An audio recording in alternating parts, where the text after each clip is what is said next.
Bijective function में क्या है कि बाइजेक्टिव फंक्शन बोलो या फिर बाइजेक्शन बोलो।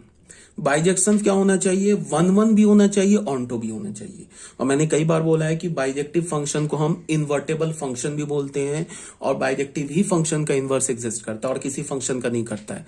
मेनी वन इंटो हो जाए या वन वन इंटो हो जाए या फिर मेनी वन ऑनटो हो जाए या वन वन ऑनटो हो जाए, इन सब का वन वन ऑनटो हो जाएगा तब तो बाइजेक्टिव ही हो जाएगा।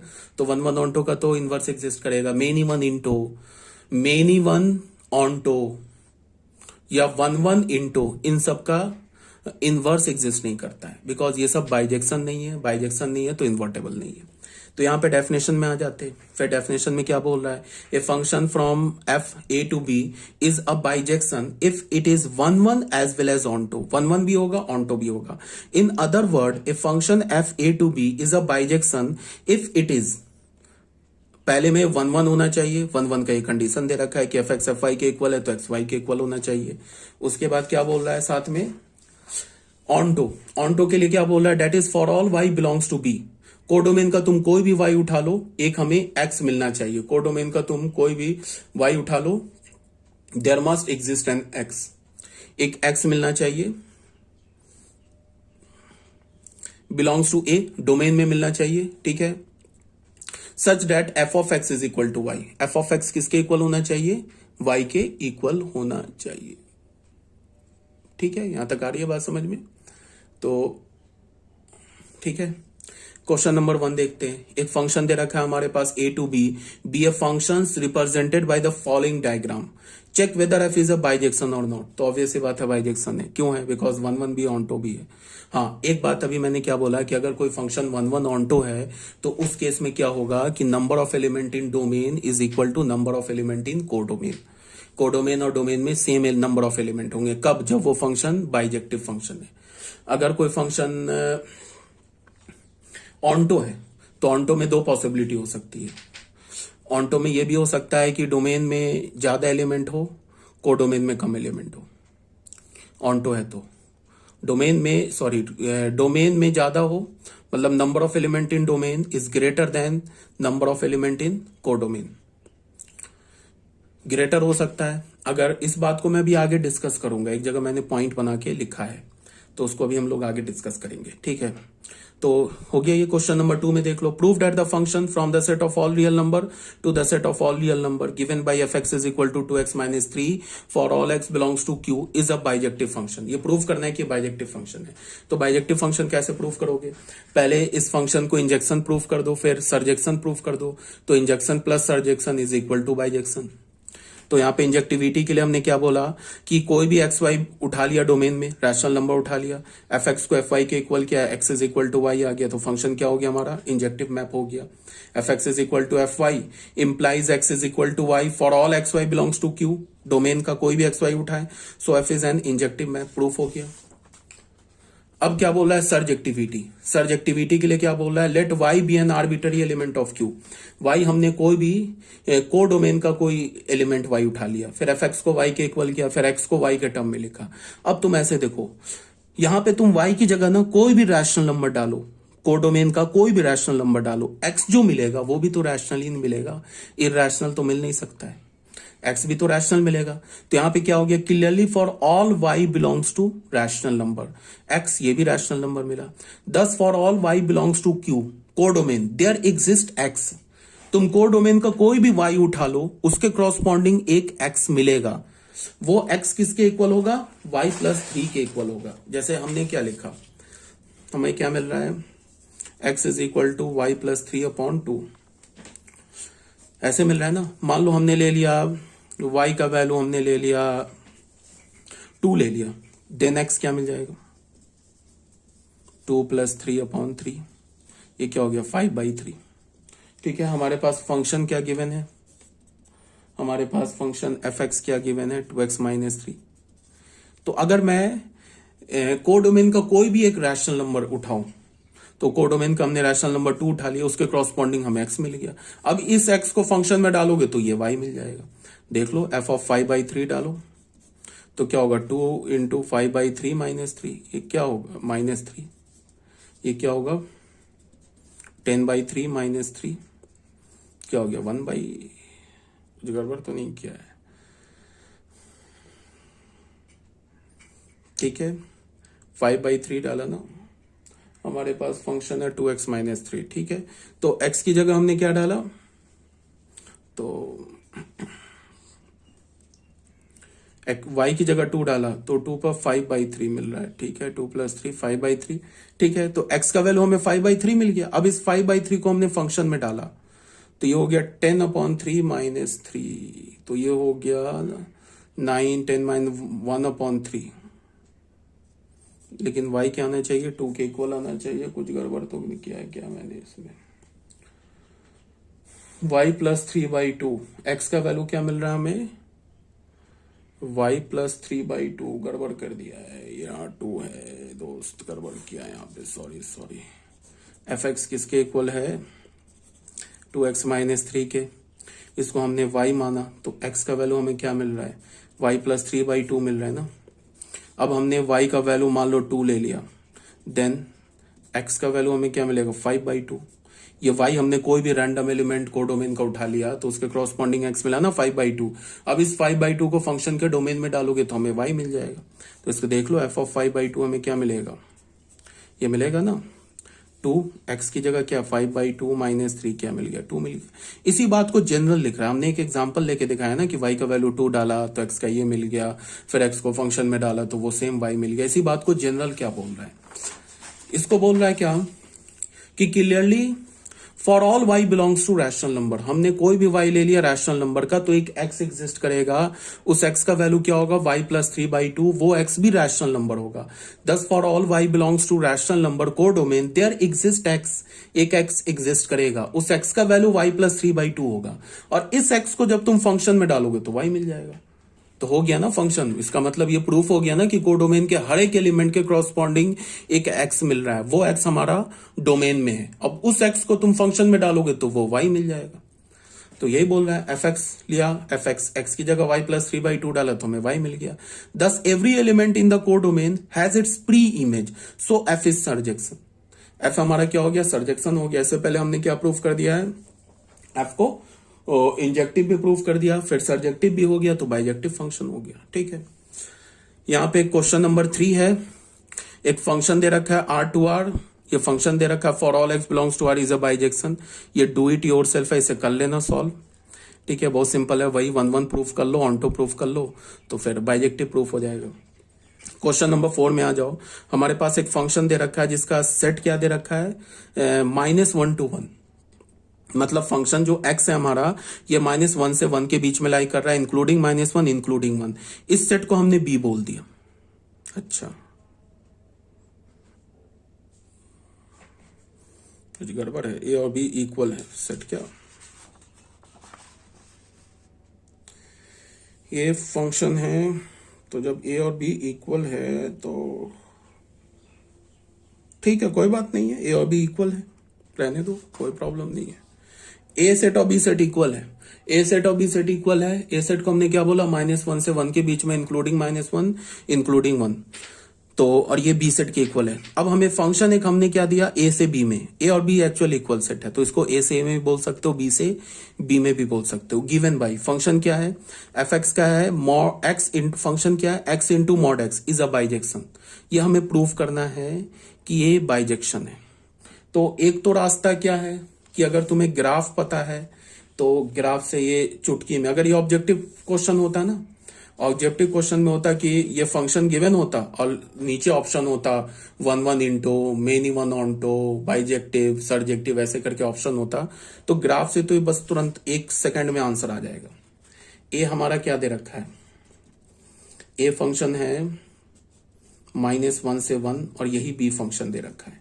एफ फंक्शन किसके इक्वल है, एफ एक्स क्या दे रखा है, एक्स मॉड एक्स। अब इसको मैं एक्स मॉड एक्स को लिख सकता हूं x², जब x is greater than equals to 0, या फिर तुम ऐसे लिख लो x is greater than equals to 0 and less than equals to 1, because domain तो -1 से 1 के बीच में है ना, तो x² होगा। अब यहां पे क्या हो जाएगा, ये -x² कब होगा, when x is greater than equals to -1 but less than 0।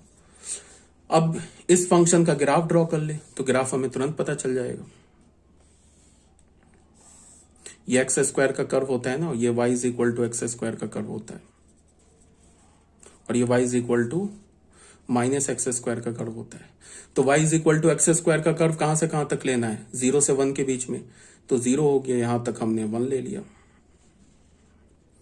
तो इस कर्व की हमें तो कोई जरूरत ही नहीं है, और इसके ऊपर के कर्व की भी जरूरत नहीं है। 1 पर फंक्शन का वैल्यू क्या हो रहा है, 1 आ रहा है। और y is equal to minus x square का कर्व कहां से लेना, माइनस 0 से 0, माइनस 1 से 0 के बीच में। तो ये हमारा -1, तो ये हमारा -1, ये भी हो गया -1। तो ये कर्व की जरूरत नहीं है, ये कर्व की जरूरत नहीं है।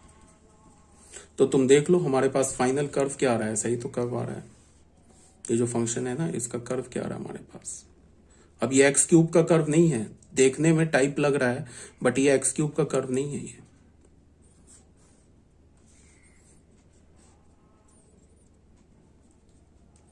ये 1, ये 1, ये -1, ये -1। अब जब हमें फंक्शन का कर्व मिल गया ना, तो याद रखो अगर कर्व फंक्शन का गिवन है तो फिर दुनिया का कुछ भी पूछ ले फंक्शन में, ऑनटो है, इनटू है, 1 1 है, रेंज क्या है, डोमेन क्या है, इंक्रीजिंग है, डिक्रीजिंग है, कनकेव अपवर्ड है, कनकेव डाउनवर्ड है, पीरियोडिक है, कुछ भी पूछ ले दुनिया का, तुम फंक्शन का बता सकते हो ग्राफ देख के, अगर ग्राफ बनाना पॉसिबल है तो। बट हमारे पास क्या है कि हम सारे जो भी क्वेश्चंस है ना, जो भी हम पढ़ेंगे IIT-JEE में, जितने फंक्शंस हैं उन सारे फंक्शंस का ग्राफ ड्रॉ करना पॉसिबल नहीं है। हाँ, कुछ स्पेसिफिक या क्लास ऑफ फंक्शन का हम ग्राफ ड्रॉ करते हैं, जो मैंने ऑलरेडी 11th में ग्राफ बताया। फिर कुछ ग्राफ हम ड्रॉ करते हैं with the help of transformation of curve, जो थोड़ा बहुत ट्रांसफॉर्मेशन जो है मैंने 11th में बता रखा है, लेकिन मैं ट्रांसफॉर्मेशन को इन डिटेल पढ़ाऊंगा। तो ग्राफ पता चल गया तो क्या हो गया, फंक्शन बाइजेक्टिव हो गया। अब तो कुछ करना ही नहीं है, बट फिर भी हमने इसको एल्जेब्रिकली प्रूव किया। यहां पे देखो, इसका मैंने प्रूफ दे रखा है। इंजेक्टिविटी हमने क्या बोला, let x y be any 2 element in A, set A से कोई भी 2 एलिमेंट हमने उठा लिया एक्स वाई, ठीक है। तो एक्स वाई हमने डोमेन का कोई भी 2 एलिमेंट उठा लिया। तो अगर एक्स वाई के इक्वल नहीं है, यहां देख लो, X is not equals to Y, अगर एक्स वाई के इक्वल नहीं है तो ये क्या इंप्लाई करेगा कि एक्स मॉड एक्स इक्वल नहीं होगा वाई मॉड वाई के। अगर ये एक्स मॉड एक्स और वाई मॉड वाई कब इक्वल होगा, जब एक्स और वाई के इक्वल होगा, ठीक है। अगर एक्स वाई के इक्वल है तो x mod x is not equals to y mod y, इसका मतलब f x is not equals to f y. तो इसका मतलब क्या हो गया, एक्स वाई के इक्वल नहीं है तो फंक्शन का वैल्यू एक्स पर और फंक्शन का वैल्यू वाई पर भी इक्वल नहीं है। तो यही तो हमारा डेफिनेशन होता है इंजेक्टिव फंक्शन का। 2 डेफिनेशन बताया था ना, कि if x is not equals to y then f x is not equals to f y, और फिर दूसरा क्या बोला, if f x is equal to f Y implies x is equal to y. यही 2 डेफिनेशन बताया था ना injection का। तो यहाँ पे पहला वाला डेफिनेशन लग गया, तो ये फंक्शन क्या हो गया, इंजेक्टिव हो गया। अब सर्जेक्टिव के लिए फिर वही हमने किया, एफ एक्स जो है ना एक्स मॉड एक्स के इक्वल है, तो एक्स स्क्वायर बोल दिया x is greater than 0, minus x square बोल दिया x is less than 0। Clearly f x is equal to y, where y को हमने क्या बोला एक बार, 0 से 1 के बीच में, मतलब ये डेफिनेशन लिया हमने ऊपर वाला। यहां से हमने बोला x is equal to x square y के इक्वल है, तो एक्स का value plus minus root y है। बट फिर वाई क्या हमारा, बट वाई क्या 0 से 1 के बीच में है, तो ग्रेटर देन इक्वल्स टू 0, तो निगेटिव वाला हटा दिया, तो एक्स का वैल्यू क्या हमें मिल गया, रूट वाई मिल गया। समझ में आया ना, हमने एफ एक्स को वाई के इक्वल बोला और वाई को क्या ले लिया, 0 से 1 के बीच में हमने, बिकॉज ऊपर वाला फर्स्ट डेफिनेशन लिया। तो एक्स का वैल्यू हमें प्लस माइनस मिल गया, 2 वैल्यू मिल गया, बट निगेटिव तो हो नहीं सकता वाई, तो निगेटिव वाला हटा दिया, तो x is equal to root y. अब यहां पे वाई, तुम कोई भी वाई डालो इस रेंज से, कोई भी वाई डालो, तो उसके क्रॉसपॉन्डिंग जो एक्स मिलेगा वो क्या होगा, हमारा फंक्शन के डोमेन में होगा। जो भी x मिलेगा, देखो ये जो y होगा ना, एक बात तुम ऐसे देखो, y का वैल्यू 0 डालोगे तो x का वैल्यू 0 होगा, y का वैल्यू 1 डालोगे तो x का वैल्यू 1 होगा। और अगर तुमने y का वैल्यू कोई भी 0 से 1 के बीच में डाला तो उसका स्क्वायर रूट भी तो 0 से 1 के बीच में होगा। तो इसका क्या मतलब है कि अगर हम y का वैल्यू 0 और 1 डालते हैं तो x का वैल्यू भी 0 और 1 मिलेगा, y का वैल्यू इन बिटवीन 0 एंड 1 डालते हैं तो x का वैल्यू भी हमें 0 1 के बीच में मिलेगा। इसका यह मतलब है कि फंक्शन का जो डोमेन है ना 0 से 1 के बीच में, उसके लिए फंक्शन हमारा ऑन्टो हो गया, ऑन्टो हो गया, 1 1 भी हो गया और ऑन्टो भी हो गया। 1 1 तो अभी हमने स्टार्टिंग में ही प्रूव कर दिया। और फंक्शन हमारा जो डोमेन है ना 0 से 1 के बीच में, 0 इंक्लूडिंग 1, इसमें फंक्शन बाइजेक्टिव हो गया। बिकॉज जो भी हम y का वैल्यू अगर 0 से 1 के बीच में डालते हैं तो x का वैल्यू भी हमें 0 से 1 के बीच में मिलता है। तो मतलब कि फंक्शन का डोमेन 0 से 1 के बीच में फंक्शन क्या हो गया, बाइजेक्टिव हो गया। ठीक है, clearly for all y belongs to 0 to 1 there exist x। x किसके इक्वल मिलेगा, x जो हमें मिलेगा ना वो रूट वाई, और रूट वाई भी 0 1 के बीच में। तो इसका मतलब क्या है कि अगर हमने y का वैल्यू 0 से 1 के बीच में डाला तो जो x मिलेगा वो भी 0 से 1 के बीच में, including 0 including 1, such that fx, उस x को अगर हमने फंक्शन में डालेंगे तो y मिल जाएगा। तो इसका मतलब फंक्शन हमारा 0 से 1 के बीच में ऑन्टो हो गया। मतलब ये ऊपर वाले पार्ट को हमने अभी बाइजेक्टिव प्रूफ कर दिया, नीचे वाले पार्ट को भी बाइजेक्टिव प्रूफ कर देंगे तो बाइजेक्शन, दो बाइजेक्शन फंक्शन मिला देंगे तो बाइजेक्शन ही होगा। अब अगेन fx को y लिया, अब y को -0 से 1 के बीच में कर दिया तो फिर x का वैल्यू क्या हमें मिल गया, -x² y के इक्वल हो गया। तो x is equal to plus minus root under -y। अब बहुत बच्चे इसको देखते ही बोलेंगे कि नॉट डिफाइंड -y आ गया स्क्वायर रूट में तो x डिफाइन नहीं होगा। तो ये -y तो है बट ये -y पॉजिटिव है, क्यों, बिकॉज y निगेटिव है, -1 से 0 लिया है ना, तो -y पॉजिटिव है तो ये स्क्वायर रूट बिल्कुल डिफाइंड होगा। बट इसमें से हमें पॉजिटिव वाला छोड़ना होगा बिकॉज y जो है -1 से बीच में, तो पॉजिटिव वाला छोड़ दिया, निगेटिव वाला ले लिया। फिर हमने क्या बोला, clearly for all y belongs to -1, -0। y का हम कोई भी वैल्यू ले ले -1, 0 के बीच में, तो ये जो -√y है ना, ये भी -1, 0 के बीच में ही होगा। इसका मतलब ये जो x है ना, ये भी -1, 0 के बीच में ही होगा। तो इसी बात को हमने लिखा है, clearly for all y belongs to -1, 0 there exist x, एक x एग्जिस्ट करता है इसके इक्वल, और ये भी -1, 0 के बीच में होगा। ठीक है, सच दैट उस fx को, उस x को हमने डाला ना तो ये y मिल गया हमें, hence f is an onto function, onto function हो गया। ये ग्राफिकली इसको हमने अभी बता दिया कैसे चेक करेंगे। अब नोट में, हाँ वो जो मैं बता रहा था ना 1 1 ऑन्टो वाला, उसको मैंने एज अ नोट में बता रखा है। नोट में क्या है कि अगर हमारे पास फंक्शन है a to b, एक फंक्शन है, ठीक है, a to b एक हमारे पास फंक्शन है। अगर फंक्शन इंजेक्शन है, इंजेक्शन बोलने का मतलब 1 1 है, तो 1 1 है तो क्या होगा, डोमेन का एलिमेंट क्या होगा, कोर डोमेन के एलिमेंट से कम हो सकता है। मतलब कि कोर डोमेन का एलिमेंट, कोर डोमेन में ज्यादा एलिमेंट हो, डोमेन में कम एलिमेंट हो, चलेगा। या ये भी पॉसिबल है कि डोमेन और कोर डोमेन में नंबर ऑफ एलिमेंट इक्वल हो जाए तो भी फंक्शन क्या हो सकता है, 1 1 हो सकता है, कोई प्रॉब्लम की बात नहीं है। इसका मतलब क्या है कि इफ फंक्शन इज इंजेक्शन,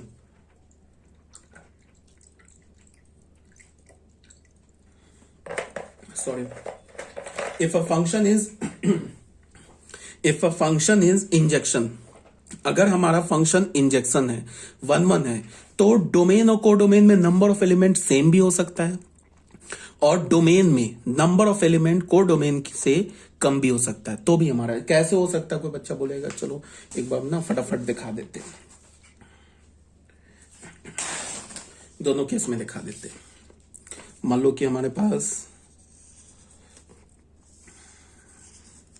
ये ए फंक्शन है, ये बी ये सॉरी ए सेट है, बी सेट है, ये एफ फंक्शन है। मान लो 1 2 3 हो जाए, 5 6 7 8 हो जाए, तो देख लो यहां पे क्या है, n A less than n B है ना, फंक्शन 1 1 है। यहां पे एक हमने जी फंक्शन ले लिया, 1 2 3 ले लिया, 4 5 6 ले लिया, इसको हमने जी फंक्शन बोल दिया, ऐसे फंक्शन ले लिया। तो यहां पे क्या है, ये भी 1 1 फंक्शन है, तो यहां पे n is equal to n B होगी। ठीक है, एक तो ये बात हो गई। दूसरी बात क्या है कि अगर फंक्शन ऑन्टो हुआ, सर्जेक्टिव हुआ, तो number of element in B जो होगा वो क्या होगा, उल्टा हो जाएगा। अगर f हमारा सर्जेक्टिव हुआ तो number of element in B ये हो जाएगा less than equals to number of element in A, ऐसे हो जाएगा। अगर हमारा फंक्शन क्या हो गया, सर्जेक्टिव हो गया। तो ये देखो क्या है, हमारे पास ए फंक्शन है, ये हमारे पास बी फंक्शन है, ए बी। अगर हमारे पास फंक्शन एफ जो है ना सर्जेक्टिव है, मान लो 1 2 3 4 5 6 7, तो सर्जेक्टिव है तो ऐसा हो ही सकता है ना, बिल्कुल देख लो ये सर्जेक्टिव है, कोडोमेन में कम एलिमेंट है, या कोडोमेन के इक्वल भी हो सकता है, डोमेन कोडोमेन में इक्वल हो जाएगा, जैसे ये देख लो ये भी तो सर्जेक्टिव है, इसमें डोमेन और कोडोमेन में इक्वल होगी, यही बात बोला जा रहा है। बट अगर फंक्शन बाइजेक्टिव है तो दोनों डोमेन और कोडोमेन के एलिमेंट को क्या होना होगा, इक्वल होना होगा, तभी तो यार डोमेन के हर एक एलिमेंट का इमेज कोडोमेन के हर एक एलिमेंट के साथ जाएगा एक एक करके, तो एक एक 1 to 1 हुआ है ना फंक्शन, तो ये ऑब्वियस ही बात है ना कि डोमेन और कोडोमेन में नंबर ऑफ एलिमेंट सेम होने चाहिए, तभी तो 1 1 भी होगा और साथ में ऑन्टो भी होगा। अब यहाँ पे कुछ प्रॉब्लम्स है बोर्ड लेवल, जैसा मैंने तुम लोग को ऑलरेडी बता रखा है, ये जो हमारा पीडीएफ है ये बोर्ड लेवल है, बट अगर तुम मेरी बात को ध्यान से सुनोगे और क्वेश्चन सॉल्व करोगे तो तुम अभी जो मैं पढ़ा रहा हूं इसके बेसिस पर भी तुम जेई मेंस के एटलीस्ट क्वेश्चन सॉल्व कर सकते हो। प्रीवियस ईयर तुम सॉल्व करोगे ना तो जेई, हाँ, बट एडवांस नहीं होगा। एडवांस यार अलग चीज होता है, तो एडवांस के लिए तो एक्स्ट्रा पढ़ना होगा। एडवांस मतलब आईआईटी, आईआईटी का मतलब क्या हो गया कि आईआईटी वर्ल्ड फेमस है, दुनिया के किसी कोने में जाओ, किसी भी यूनिवर्सिटी में जाओ, वहां पे तुम आईआईटी का नाम लो, लोग जानते हैं, भले ही और किसी में जेई मेंस का नाम लोग नहीं जानते, आईआईटी को जानते हैं। आईआईटी को क्यों जानते हैं, क्योंकि जैसे हम बोलते हैं ना अमेरिका में प्रिंसटन यूनिवर्सिटी है, फेमस है, कैम्ब्रिज यूनिवर्सिटी, वो Massachusetts institute of technology MIT, वो सब फेमस है, इसे बोलते हैं ना। तो इंडिया की स्पेशलिटी है इंजीनियरिंग में आईआईटी, तो अगर तुम जाओगे कहीं भी तो आईआईटी, तो आईआईटी के लिए एडवांस, एडवांस के लिए अलग डेडिकेशन चाहिए, काफी मेहनत चाहिए। तो एडवांस के क्वेश्चन तो नहीं होंगे सॉल्व, बट जेई मेंस के हो जाएंगे। एडवांस के लिए मैं तुम्हें बताऊंगा आगे, भी है ना एक और फंक्शन पढ़ाना है ना तुम्हें, उसमें मैं बताऊंगा। तो अब आ जाओ प्रॉब्लम्स फॉर बोर्ड लेवल। अभी पहले बोर्ड लेवल देख लेते हैं। बहुत बच्चे तो ऐसे होंगे जिनको यही ज्यादा लग रहा हो, उनको मन कर रहा होगा एनसीईआरटी को बिल्कुल एनसीईआरटी सॉल्व कराते, तो उनको यही ज्यादा लग रहा हो कि पता नहीं क्या सब पढ़ा रहे। बट ये जो भी पढ़ा रहा हूँ नहीं बोर्ड लेवल है, ये कोई मेंस एडवांस लेवल नहीं पढ़ा रहा हूँ, सिंपल बोर्ड लेवल का भी मैं तुम्हें फंक्शन चैप्टर पढ़ा रहा हूँ।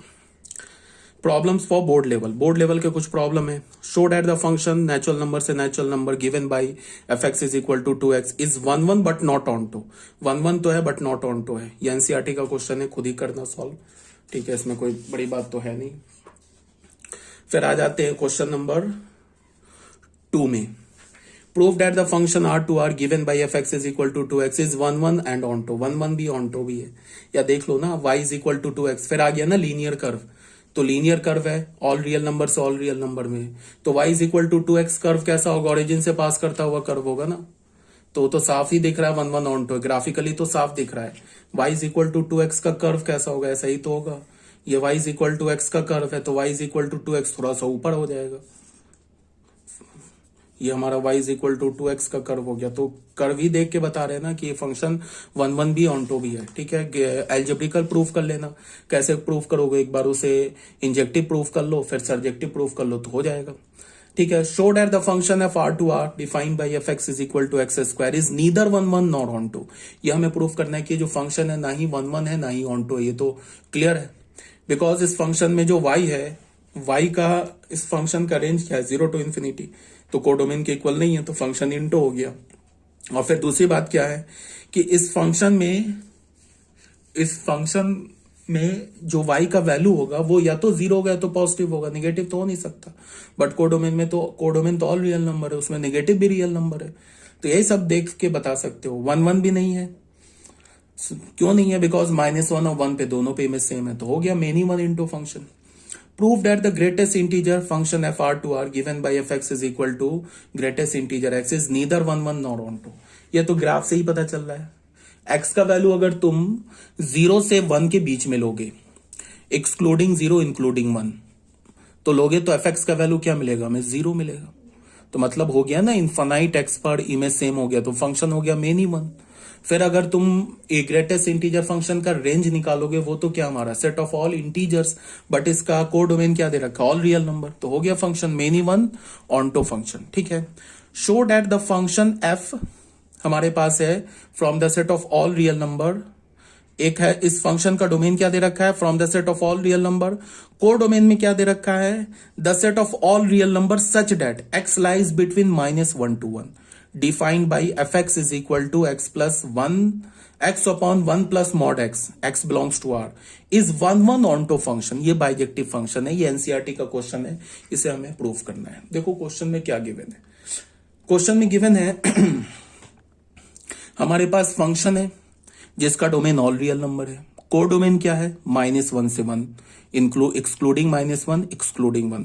फंक्शन को हमने कैसे डिफाइन किया, एफ एक्स को बोला x upon 1 plus mod x बोला है, where x belongs to R बोल दिया। एक्स क्या है हमारा डोमेन, तो डोमेन तो ऑल रियल नंबर होगा, और को डोमेन -1 से 1 के बीच में, -1 और 1 एक्सक्लूडिंग है।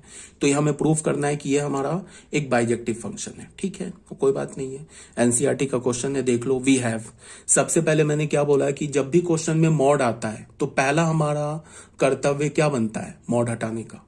बिना मॉड के साथ हम कभी भी क्वेश्चन नहीं सॉल्व करते, सबसे पहले मॉड हटाते, उसके बाद फिर क्वेश्चन को एनालाइज करते। मॉड हटाएंगे, जब भी मॉड हटाते हैं ना तो केसेस बन जाते, किसी भी क्वेश्चन में तुम मॉड हटाओ केस बन जाएगा। मॉड हटाएंगे कब, जब एक्स को नॉन निगेटिव बोल के मॉड हटा देंगे सीधे, फिर एक्स को निगेटिव बोल के मॉड हटाएंगे, एक माइनस लगा देंगे।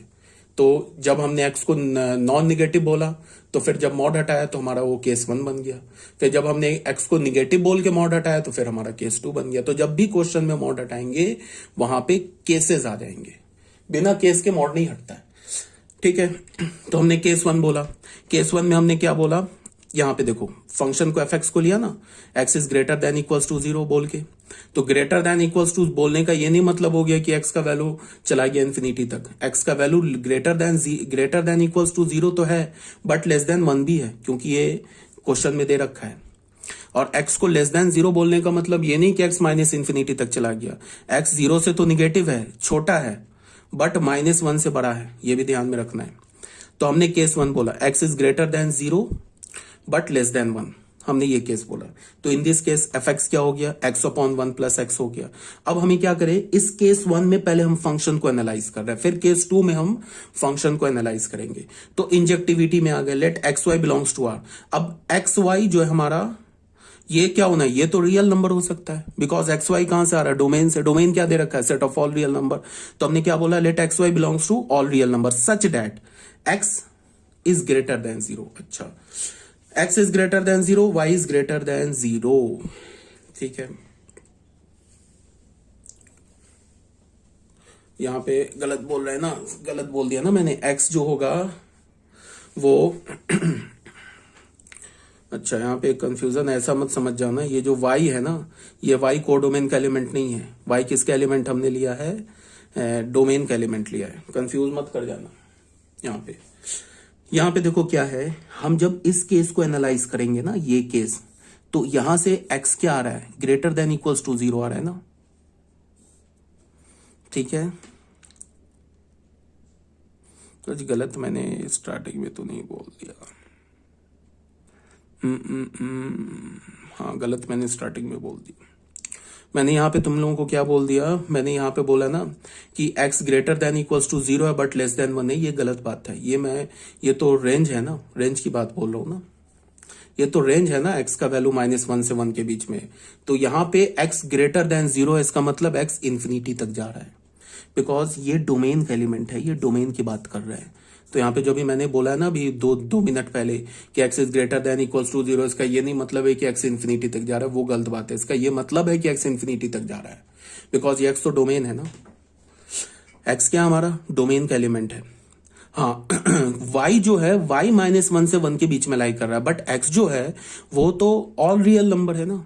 तो हमने डोमेन इस मॉड को हटाया और x को क्या बोल दिया, ग्रेटर देन इक्वल्स टू 0। ठीक है, अब फिर एक बार x तो हमारा डोमेन का एलिमेंट है, फिर x को हटाया, मॉड को हटाया और x को बोल दिया लेस देन 0। तो ये x माइनस इन्फिनिटी तक जा रहा है, ये x पॉजिटिव इन्फिनिटी तक जा रहा है। ठीक है, तो यहाँ पे हमने क्या बोला, ये तो डोमेन की बात कर रहे हैं ना, x is greater than equals to 0 हमने ले लिया। तो यहाँ पे हमने क्या बोला, in this case we have, ठीक है, एफ एक्स को ले लिया x upon 1 plus x. Actual में हम क्या कर रहे हैं कि इस फंक्शन को दो पार्ट में ब्रेक करके, फंक्शन के डोमेन को दो पार्ट में ब्रेक करके अलग अलग पहले हम देख लेंगे x is greater than, proof कर देंगे फंक्शन जो हमारा x is greater than equals to 0 के लिए क्या हमारा बाइजेक्टिव है। फिर हम प्रूफ कर देंगे फंक्शन जो एक्स इज लेस देन 0 के लिए बाइजेक्टिव है, तो फिर फंक्शन ऑन द होल पूरा बाइजेक्टिव फंक्शन हो जाएगा। तो वही काम हम कर रहे हैं। एक्स वाई हमने क्या बोला, belongs to R. X y हमने कोई भी रियल नंबर का एलिमेंट उठाया सच डेट, फिर हमने क्या बोला कि एक्स हमारा ग्रेटर देन 0 है, वाई ग्रेटर देन 0। इस वाई को देख के वाई को देख के कंफ्यूज नहीं हो जाना कि जो वाई हमारा वो कोडोमेन का एलिमेंट है, वाई भी हमारा डोमेन का एलिमेंट है। तो एक्स वाई तो हमने डोमेन से उठाया, यहां से उठाया, तो एक्स भी ग्रेटर देन इक्वल्स टू 0 होगा, वाई भी ग्रेटर देन इक्वल्स टू 0 होगा। फिर हमने एफ एक्स को एफ वाई के इक्वल किया तो x is equal to Y आ गया। मतलब क्या हो गया कि डोमेन के इस रेंज पर हमने फंक्शन को 1 1 प्रूफ कर दिया। डोमेन के इस रेंज पर हमने क्या किया, फंक्शन को 1 1 प्रूफ कर दिया।